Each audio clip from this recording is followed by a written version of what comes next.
Simon ভাই দেখি একটু সাইড দেন। আল্লাহ আল্লাহ আল্লাহ আল্লাহ আল্লাহ আল্লাহ আল্লাহ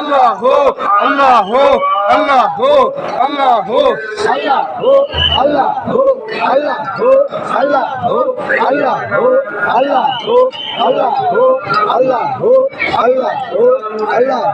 আল্লাহ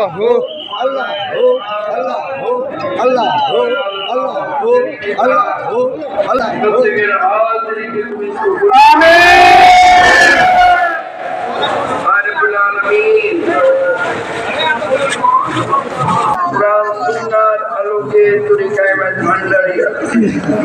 এই মতে নামাজ রোজা ইবাদত বন্দেগীর মধ্য দিয়ে চলে, হক হালাল রুজির মধ্য দিয়ে চলে, ঈমানী জীবন যাপনের মধ্য